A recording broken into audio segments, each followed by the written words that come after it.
Hello friends, Anupama में दिखाते हैं कि अनुपमा को जब डिम्पी ये कहती है कि उसके नाम की वजह से यहाँ पे लोग अपने बच्चों को नहीं भेज रहे हैं और इस वजह से कुछ समय बाद ये डांस एकेडमी बंद हो जाएगी। और वो ये भी कहती है कि इतने समय से जब वो नहीं आ रही थी, यानी कि अनुपमा एकेडमी नहीं आ रही थी, तो सारी मेहनत डिम्पी और समर ने की थी और वो अपनी मेहनत को इस तरीके से बर्बाद होते नहीं देख सकती है। वो कहती है कि हमें इस एकेडमी का नाम बदलना होगा वरना ये बंद हो जाएगी।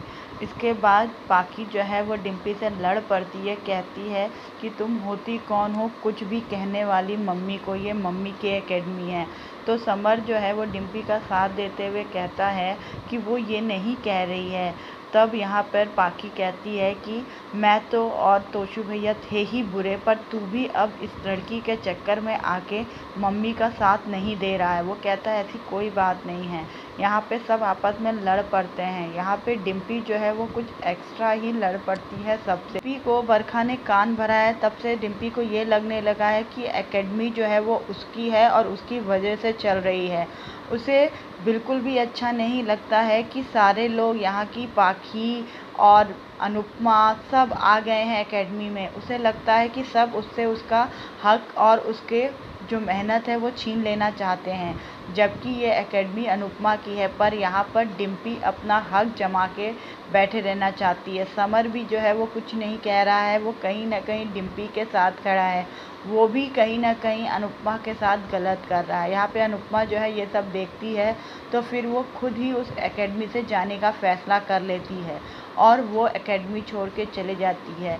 ये देख के पाखी जो है वो बहुत गुस्सा होती है और कहती है समर से कि तू जो है तू भी वैसा ही हो गया जब जिस बात के लिए तू हमें ज्ञान देता था, और वो वहाँ से गुस्से में चली जाती है। यहाँ वनराज मुंबई में आया हुआ है, वो एक शॉपिंग मॉल में शॉपिंग करने गया होता है। वहीं पर अनुज भी होता है, वो अनुज को देखता है, उससे मिलने जाता है और अनुज जो है वहाँ पे अनुपमा के लिए साड़ी ले रहा होता है। वनराज भी वही साड़ी पे हाथ रखता है जो अनुज ले रहा होता है। फिर वनराज कहता है अनुज से कि उसे बड़ी खुशी हो रही है इस तरीके से अनुज को देख के, और कहता है कि ये भी देख के कि वो अकेला नहीं है। अनुज कुछ बोलता नहीं है, वहाँ से जाने लगता है। तो वनराज कहता है क्या तुम अनुपमा के बारे में नहीं पूछोगे?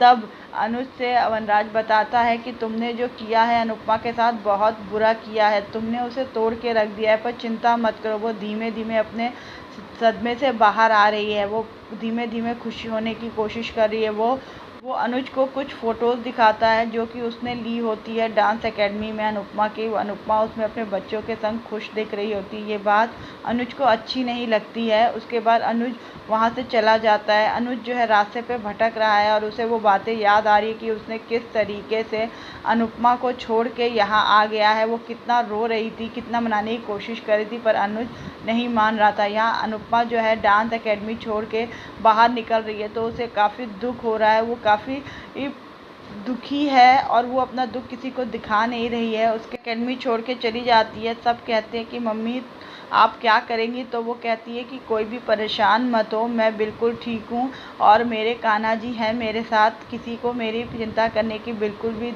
ज़रूरत नहीं है। सब अपना अपना ध्यान रखो और अपनी अपनी गृहस्थी संभालो। उसके बाद अनुपमा वहाँ से चली जाती है। अनुपमा रास्ते में चलते चलते उसे एक बैनर बनाने वाला मिलता है। वहाँ जाके वो अपना नया बैनर बनवाती है क्योंकि वो एकेडमी से अपना सारा सामान लेकर आ चुकी है। यहाँ पे वो अपना नया बैनर बनवाती है और एक सेल्फ़ी पॉइंट पे अपने लिए बहुत अच्छी सी सेल्फ़ी भी लेती है। फिर वो सारा सामान लेके अपने घर की तरफ आ ही रही होती है कि वो लड़खड़ा जाती है। तभी वहाँ वनराज आ जाता है और अनुपमा को पकड़ लेता है। अनुपमा वनराज को देख के चौंक जाती है और कहती है मिस्टर शाह आप यहाँ? तो वो कहता है कि मैंने तुमसे कहा था ना मैं बाहर जा रहा हूँ, तो मैं सबके लिए वहाँ से गिफ्ट लाया हूँ और तुम्हारी माँ और भाई के लिए भी लाया और तुम्हारे लिए ये साड़ी। अनुपमा को वो साड़ी देख के अनुज की याद आती है। उसे एहसास होता है कि जैसे अनुज ने ये साड़ी ली हो, फिर भी वो कुछ नहीं बोलती और कहती है मैं ये साड़ी नहीं लूँगी, और वो वहाँ से जाने लगती है। वनराज कहता है ऐसा मत कहो, मैं ये तुम्हारे लिए लाया हूँ एक दोस्त के तरह के। तो वो कहती है ये क्या है? कभी दोस्त कभी दुश्मन। बोलता है कि मैं पहले भी तो तुम्हारा दोस्त ही था ना। तो कहती है अगर दोस्ती वो है तो दुश्मनी क्या होगी? वो कहती है कि आप जिस तरह से रंग बदलते मैं आप पे बिल्कुल विश्वास नहीं कर सकती और मुझे आपसे कोई रिश्ता नहीं रखना फटकना है, हमारे बीच कुछ नहीं है, हम सिर्फ एक दूसरे को जान पहचान है, बाकी हमारे बीच में कुछ भी नहीं है। वो वहाँ से जाने लगती है, तब वनराज कहता है कि वो मुंबई गया था और वो अनुज से मिला। ये सुन के अनुपमा रुक जाती है और पलट के पूछती है कि अनुज कैसे हैं, वो ठीक तो है ना? तो वो कहता है हाँ ठीक नहीं, बहुत ठीक है और शॉपिंग कर रहा है माया के साथ।